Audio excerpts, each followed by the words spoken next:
Voilà, on va poursuivre ce matin notre découverte donc de la vie de David, ce personnage à la fois connu et méconnu. Beaucoup associent David au roi David ou à celui qui a terrassé ce géant Goliath. Certains, c'est un simple personnage historique, d'autres l'associent à une légende, mais pour nous ce matin, bien plus, c'est bien plus. C'est un personnage clé de l'histoire biblique associé à une grande promesse. Il y aura dans sa descendance celui qui régnera pour toujours, le Messie qui viendra pour régner. C'est aussi un personnage qui a beaucoup à nous apporter sur notre compréhension de ce qu'est la foi, la confiance en Dieu, la relation avec Dieu, pour changer notre manière de vivre, je le crois, notre quotidien, nos difficultés, nos questions, nos souffrances, nos choix. Il y a dans le récit de David, comme dans chaque récit biblique, si on arrive à se l'approprier, quelque chose qui nous concerne et qui nous parle pour nous aujourd'hui, le 1er-né 2022. Alors c'est déjà le 4e message qu'on consacre à ce personnage. On avait vu 2 bonnes et une mauvaise nouvelle. Dieu connaît notre cœur, c'est à la fois bien et pas bien. Et la bonne nouvelle aussi, c'est qu'il veut changer notre vie.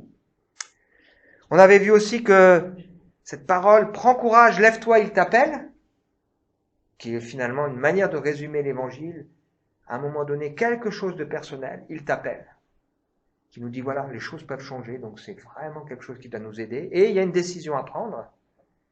Et puis la semaine dernière, on s'est intéressé à cette question, c'est quoi, c'est qui pour toi ton champion, en considérant l'histoire de David et Goliath, qui n'est pas là pour nous parler de ce que nous devons faire en imaginant qu'on pourrait ressembler à David, mais aussi, surtout, pour nous parler de ce que Jésus a fait. Il a terrassé pour nous, nos géants, ces situations, ces personnes qui nous bloquent, qui nous empêchent d'avancer, ou parfois, malgré notre apparence, on fait le fanfaron comme pendant 40 jours, l'armée qui vient avec des grands cris, qui se tient là, mais en fait, il n'y a rien qui se passe.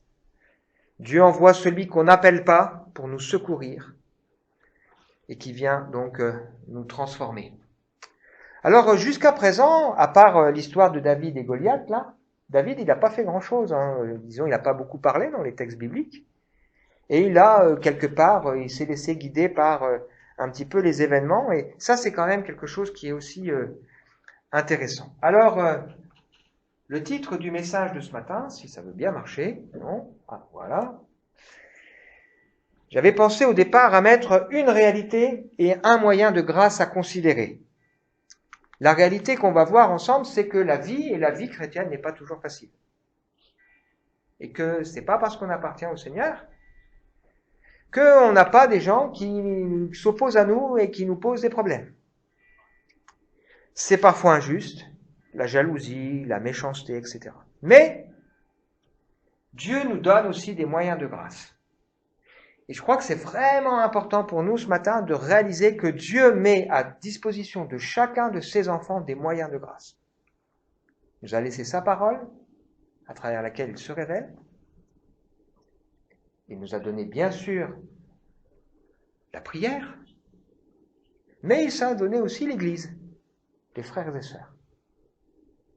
Je crois, sans trahir, pouvoir dire que Christelle, elle apprécie d'avoir pu trouver enfin une Église. C'est ce qu'elle recherchait. Marie, en son temps, a vécu la même chose. Et d'autres. Les frères et sœurs, là, les dons que Dieu donne aussi aux uns et aux autres qui sont associés à ça, l'amitié, le soutien, c'est ce qui fait aussi le lien avec tout ce qu'on a partagé depuis le début de ce culte. Il est doux, il est agréable pour des frères et sœurs d'être ensemble parce que là, Dieu envoie aussi la bénédiction. Il peut nous bénir ailleurs, mais Dieu a choisi cela. Il a promis que là où 2 ou 3 sont assemblés et veillent à cette unité, eh bien, il y a un exaucement, il y a quelque chose de particulier. Et puis nous avons lu tout à l'heure Éphésiens qui nous dit que Dieu ne veut pas qu'on découvre la hauteur, la largeur, la profondeur, la longueur de son amour tout seul, mais il a voulu qu'avec tous les saints, ensemble, c'est un peu comme si chacun amenait une face d'un prisme et il disait, moi j'ai compris ça de l'amour de Dieu. Puis l'autre il va dire, moi Dieu il a fait ça, et moi ça, et moi ça. Ensemble, nous puissions découvrir toute la portée de son amour.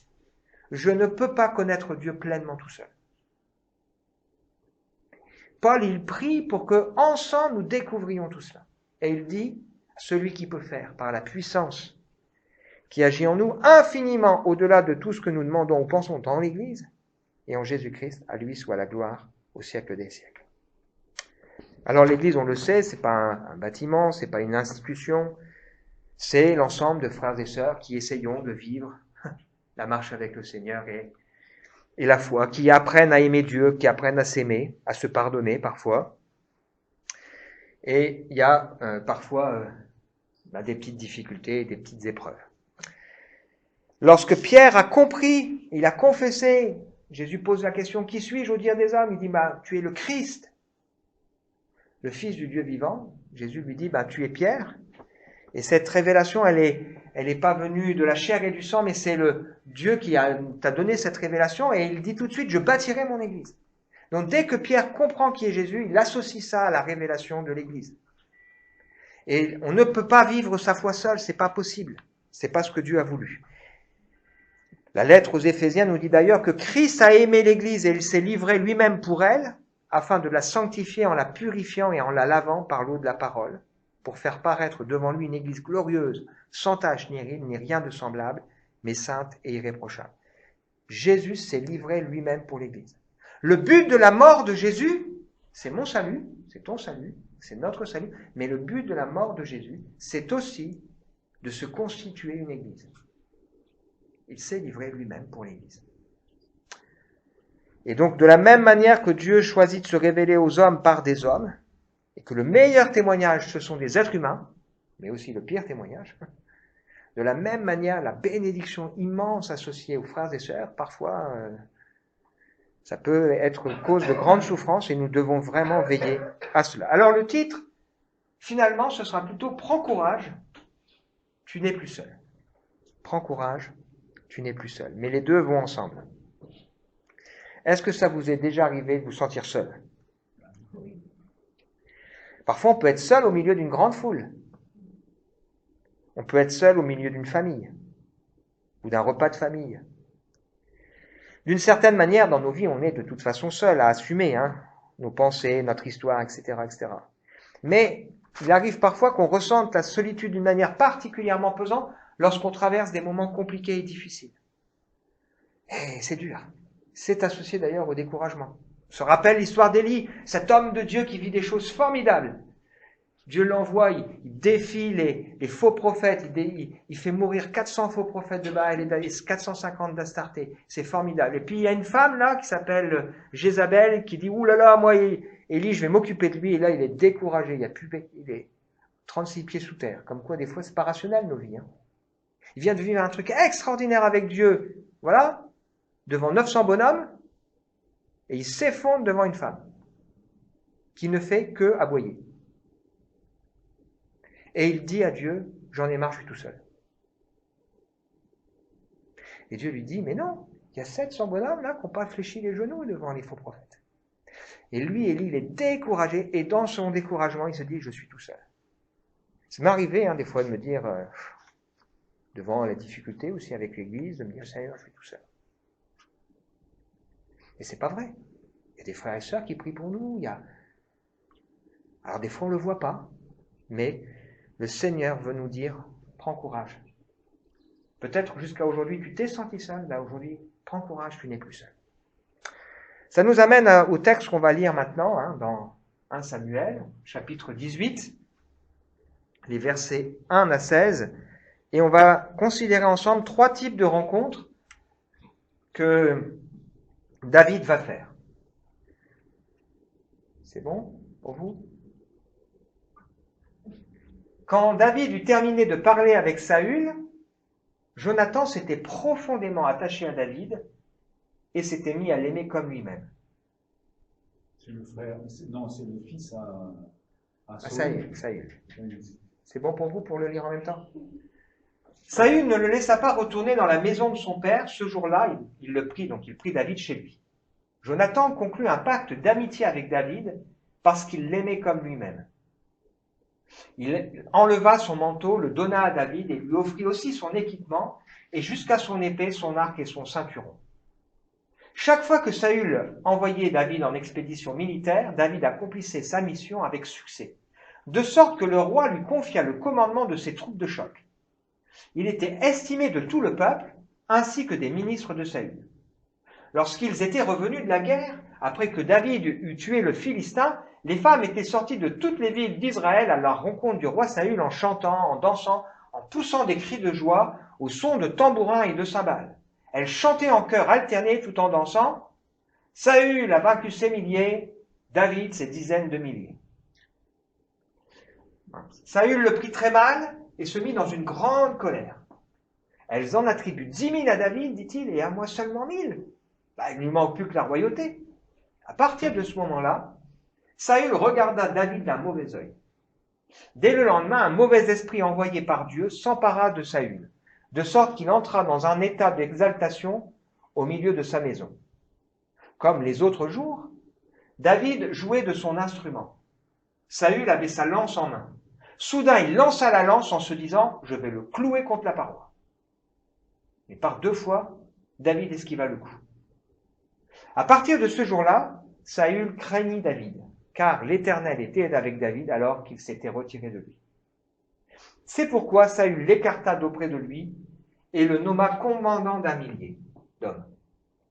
Ainsi David entreprenait des expéditions militaires à la tête de ses hommes. Il réussissait dans tout ce qu'il entreprenait, l'Éternel était avec lui. Lorsque Saül constata ses grands succès, sa peur ne fit qu'augmenter. Par contre, tout Israël et tout Juda aimaient David, car il marchait à la tête de leurs soldats dans les expéditions militaires. Alors on fait un petit rappel bref du contexte, qui nous montre que Dieu préside à l'histoire des hommes, tout en leur laissant une part de liberté. Et dans sa bonté, à un moment donné, alors que le peuple a demandé un roi, Dieu a choisi pour ce peuple Saül. Saül, il avait de bonnes dispositions de cœur. Mais rapidement, il s'est laissé détourner, pris par son orgueil, et il s'est enfoncé de plus en plus. Alors certains diraient, Dieu a eu un plan B et il a fait venir David. Mais ce n'était pas le plan B. C'était le plan initial de Dieu. Lorsque le peuple a souhaité avoir un roi, Dieu a dit à Samuel, son prophète, il dit, c'est pas toi qui rejettes, c'est moi. Il voulait un roi pour ressembler aux autres.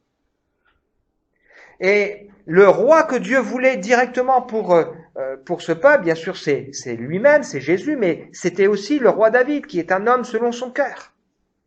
Et Dieu ne s'est pas trompé dans cette histoire. C'est pas Dieu qui réagit aux erreurs de l'être humain. Alors oui, Dieu, dans sa bonté, agit, mais Dieu continue ce qu'il a lui-même prévu.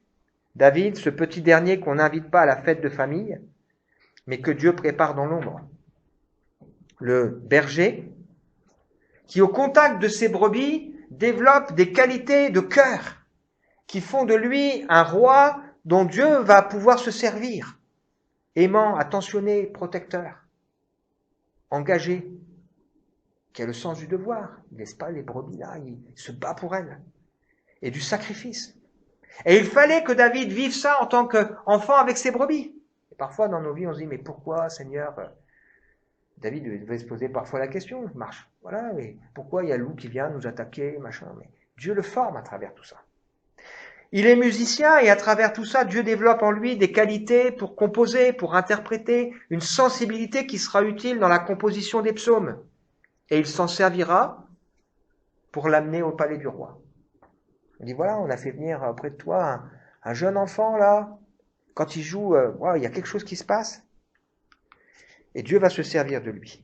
Ça permet à David de découvrir les usages, la technique du règne, ce qui se passe. Et probablement que, au contact du roi, qui le fait venir quand il a besoin, et puis qui le renvoie, comme beaucoup de gens y font, on les utilise quand on a besoin et pas ensuite, il a probablement déjà là rencontré Jonathan, le fils du roi Saül. Et dans son cœur, David, dans sa vie, il a reçu à un moment donné une promesse qu'un jour il est appelé à régner. Puisque Samuel est venu, puis il lui a mis l'onction. Il a certainement pas compris ce qui s'est passé. Entre le moment où Samuel est venu et a mis l'onction sur David, et le moment où David sera le roi de tout Israël, il va s'écouler 15 ans. C'est long, hein? 7 ans et demi à peu près, il sera roi de Juda, au bout de 7 ans et demi, puis après, encore au bout de 7 ans et demi, il sera enfin roi de tout Israël. Cet homme, selon le cœur de Dieu, révèle pour nous une particularité de Christ qui a abattu donc le géant Goliath. Alors, David, après avoir terrassé ce géant, logiquement, il aurait dû être bien vu de tout le monde. Vous imaginez la scène? Pendant 40 jours, tout le monde tremble. Le roi Saül, il fait rien, il n'arrive pas, personne n'arrive à attaquer. Puis ce gamin-là, David, il arrive, il terrasse le géant. On pourrait s'attendre à ce que quand quelqu'un a fait un acte de bravoure aussi grand, que tout le monde est content. Ben, on s'aperçoit qu'il y en a un là qui, ça va pas lui plaire. Ça va titiller quelque chose chez lui. Alors on voit dans la vie de David ici 3 rencontres. La première rencontre, c'est l'amitié qu'il va nouer avec Jonathan. L'amitié que David va nouer avec Jonathan représente l'image de la communion fraternelle, dans ce qu'elle a de plus beau. Jonathan, il déjoue ce proverbe, hein, tel père, tel fils. Déjà, peut-être, c'est important de se dire, c'est pas parce que mes parents ont vécu des choses, voilà, que moi je dois reproduire. Jonathan, il est très très différent dans son cœur de son père. Si vous lisez les chapitres précédents qu'on n'a pas lus, puisqu'on se concentre sur l'histoire de David, vous verrez que Jonathan, c'est un homme de Dieu. À un moment donné, il a terrassé avec juste un serviteur qui le suivait 20 personnes, en disant « Rien n'empêche Dieu de sauver au moyen d'un petit nombre comme d'un grand nombre ».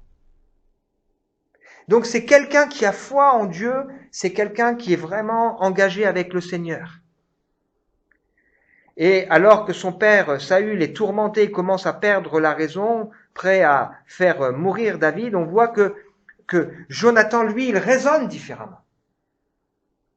Selon la logique humaine, Jonathan aurait pu voir en David un rival. D'ailleurs, chapitre 20, son père lui dira « Aussi longtemps que ce fils d'Isaïe, David, sera vivant, tu auras à craindre pour ta royauté à venir. » Donc, selon toute logique, s'il y en avait bien un qui devait être jaloux de David, c'est Jonathan. Puisqu'il voyait en lui quelqu'un qui pourrait succéder un jour à son père et prendre sa place. Mais Jonathan, il voit et il entend que David, c'est un homme de Dieu, comme lui, et il l'aime. Au point qu'il est prêt à se dépouiller pour lui. Il va enlever ses vêtements, c'est pour manifester qu'il est prêt à lâcher sa position de prince. Il défait ses épées et son arc et sa ceinture pour signifier tout ce qui fait sa force, pour les offrir à David comme un gage d'engagement de leur amitié. Ce qui caractérise Jonathan, c'est qu'il est à l'aise avec son identité. Il sait qui il sait qui il est en Dieu, et il sait la valeur qu'il a en Dieu. Et déjà, cette histoire de Jonathan par rapport à ce symbole de ce qu'est la communion fraternelle peut nous faire réfléchir. Qu'est-ce que je suis prêt à donner pour un frère, pour une sœur? Qu'est-ce que je suis prêt à lâcher? Est-ce que je suis à l'aise quand il y en a un qui réussit à côté de moi par rapport à mon identité en Christ? Qui je suis dans le Seigneur? Et nous découvrons, quand nous lisons la suite du récit, que très souvent, Jonathan sera un encouragement et une bénédiction pour David. Il le préviendra. Et à un moment donné, alors que David est découragé, c'est Jonathan qui va encourager David à reprendre confiance en s'appuyant sur Dieu. Mais c'est ça l'Église.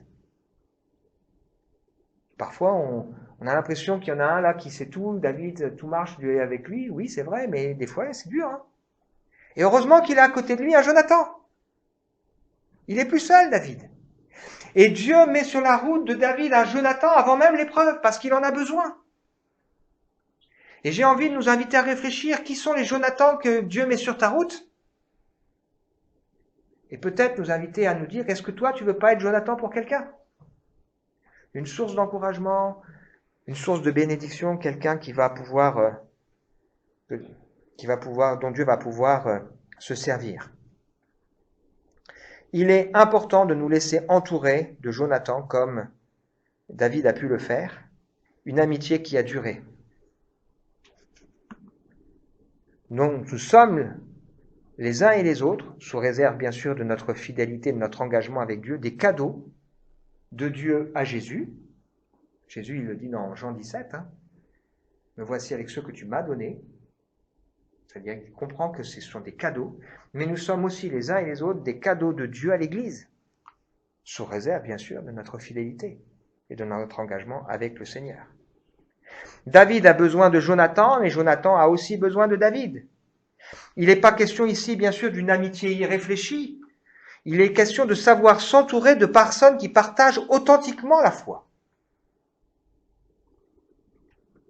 Dans ma vie, j'ai appris à dépendre des autres. C'est pas toujours simple, J'ai appris à demander conseil à des aînés, à des frères dans le ministère. J'ai appris à accepter de rendre des comptes. Je rends des comptes à des frères sur ma vie, sur ma marche avec le Seigneur. Quand à un moment donné, on voit dans l'Ancien Testament, dans l'histoire d'Abel et Caïn, il dit « Suis-je le gardien de mon frère ?» La réponse c'est oui. Oui, nous sommes les uns et les autres appelés à veiller les uns sur les autres et à prendre soin les uns des autres. Bien sûr, tout en respectant la liberté de chacun. C'est la juste limite à trouver. Ne négligeons pas le moyen de grâce que le Seigneur nous donne avec l'Église. Il n'est pas bon qu'un homme soit seul, c'est vrai pour le mariage, mais c'est vrai également pour la foi. Dieu met à côté de nous des Jonathan. Et l'Église, ça doit être des Jonathan et des David. La deuxième rencontre que David fait dans cette histoire, c'est le peuple. Alors je vais passer un peu plus vite. Le peuple encense David, il aime David. Forcément, David a donné la victoire. Mais on sait que le peuple, c'est comme dans la politique, un coup avec, un coup sans. Alors ils sont là en train de chanter un chant qui va d'ailleurs poser un problème. Saül a vaincu ses 1000, David ses 10 000.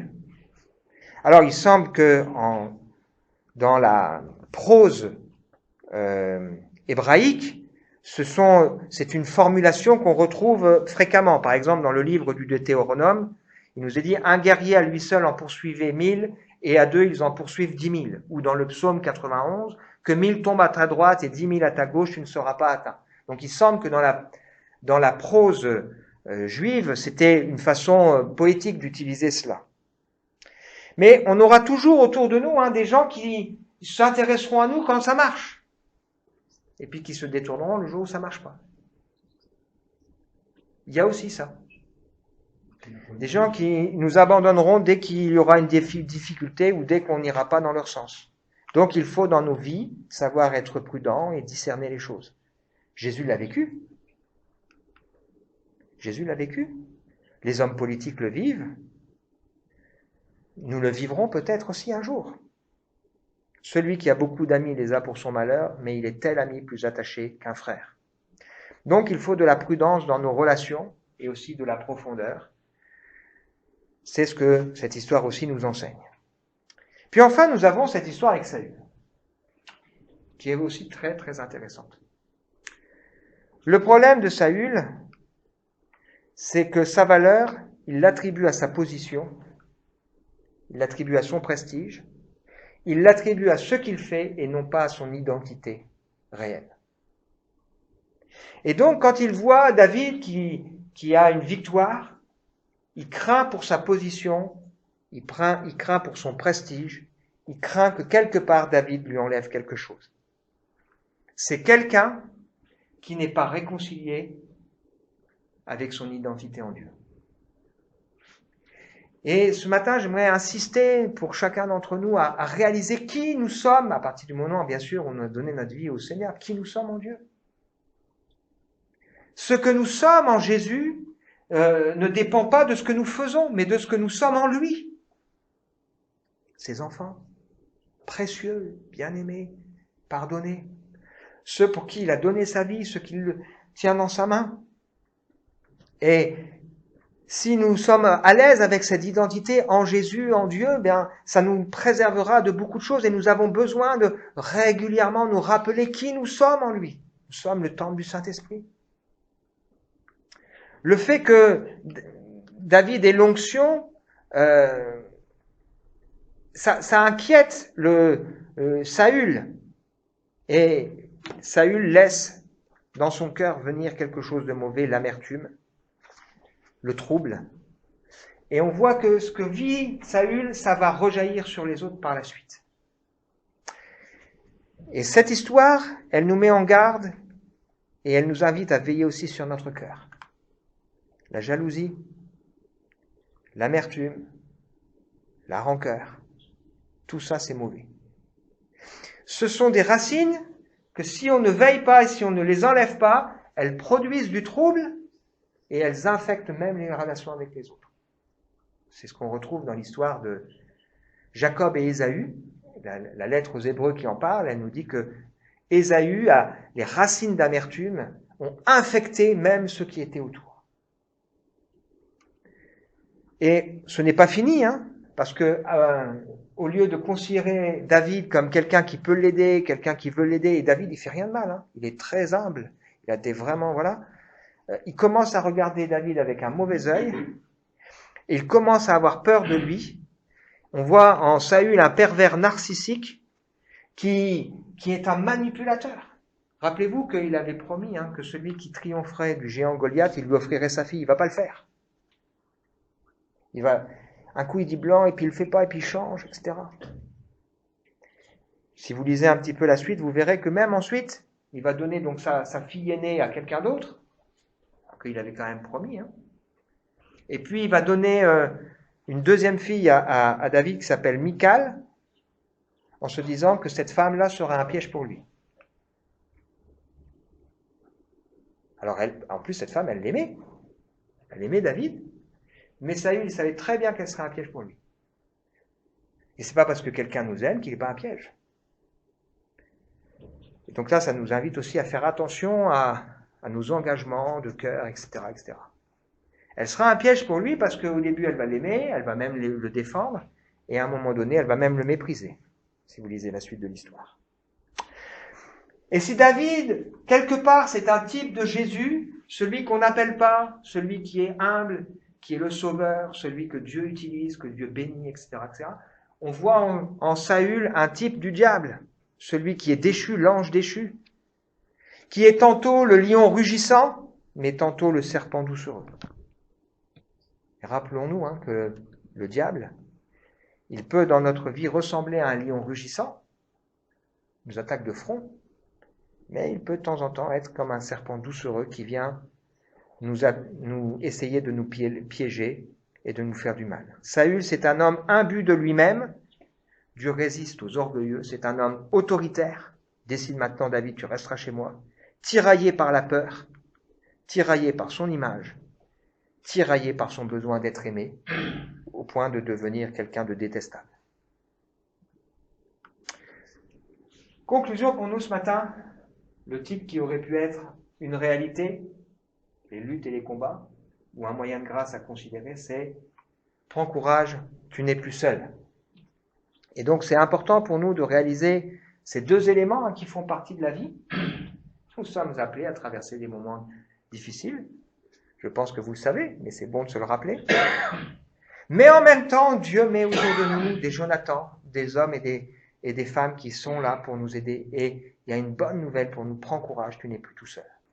Et donc la question pour nous, c'est quelles sont nos relations? Avec qui on est entouré? Quelle est la distance que l'on met avec les personnes? La juste distance qu'on doit avoir. On a vu aussi dans ce texte, la conclusion de Dieu, c'est que la conclusion qui vient de Dieu, c'est que Dieu est avec David. Et ça, c'est important. Est-ce que l'Éternel est avec nous parce que nous veillons pour être avec lui? Et puis nous savons qu'il y a cette réalité, le diable qui rôde comme un lion rugissant, cherchant à nous dévorer et à nous détruire. Dieu a voulu l'Église, des personnes physiques qui sont là pour prier avec nous, pour nous aider, pour cheminer avec nous. Nous avons besoin les uns des autres, qu'on le veuille ou non. Nous avons d'ailleurs tous des choses à recevoir, mais aussi des choses à apporter. Et donc, voulons-nous être des Jonathan? Voulons-nous laisser Dieu mettre sur notre route des Jonathan? Et méfions-nous aussi de ceux qui marchent avec le vent, hein, tant que ça va bien, ils sont là, et quand ça va moins bien, eh bien, ils s'éloignent. Attention aux choses de cette manière. Veux-tu être un Jonathan pour les autres? David réussissait parce que Dieu était avec lui. Et toi, est-ce que nous réussissons parce que le Seigneur est avec nous ou pas? On a aussi dans ce texte quelque chose d'intéressant qui nous parle de ce qu'est l'amour. Hein. Jonathan, il a un amour pur pour David. Le peuple, il a un amour intéressé. Et on a Michal qui a un autre amour pour David qu'on verra par la suite, la fille de Saül. C'est la beauté de David qui l'attire, mais la profondeur, c'est différent. Prends courage, tu n'es plus seul. Si dans nos difficultés, on a l'impression que on est seul, ouvrons nos yeux, regardons. Dieu, dans sa bonté, il nous conduit pour dire, voilà, maintenant c'est fini, tu n'es plus tout seul. Il a mis à nos côtés des gens. Et parfois, quand on est découragé, déprimé, on a l'impression qu'on est tout seul. On veut prendre un temps pour se recueillir et prier. Seigneur, merci pour ce partage de ce matin. Je veux dans ma vie être un Jonathan. D'ailleurs, le mot Jonathan, ça veut dire donné par Dieu. Et je te remercie, Seigneur, pour les Jonathans que tu as mis de temps en temps sur ma route. Parfois, j'ai pas su les voir. Je te demande, Seigneur, d'ouvrir mes yeux. Je te prie, Seigneur, pour chacun d'entre nous ce matin. Tu nous invites à travers cette histoire, à réfléchir à nos relations, à qui est là et qui nous influence. Il y a parfois autour de nous des gens qui sont comme Saül, qui sont des gens destructeurs, qui essayent de nous piéger, de nous faire du mal. Et Seigneur, tu veux nous mettre en garde. Il y a aussi des gens avec qui les relations finalement manquent de profondeur. Mais tu veux, Seigneur, aussi nous rappeler combien Jésus est venu, non seulement pour nous sauver, mais aussi pour bâtir l'Église. Et qu'il y a une vraie bénédiction dans la communion les uns avec les autres. Seigneur, je prie pour que personne dans sa vie se dise, moi je suis tout seul, j'arrive pas. Je prie pour que l'Église soit vraiment, cette Église locale soit vraiment une Église avec un grand cœur pour toi, Seigneur. Je prie, Seigneur, pour que tu nous apprennes à veiller les uns sur les autres et à penser à ceux qui traversent des épreuves, des difficultés, qui sont peut-être découragés, pour être une source d'encouragement et de bénédiction pour eux. Amen.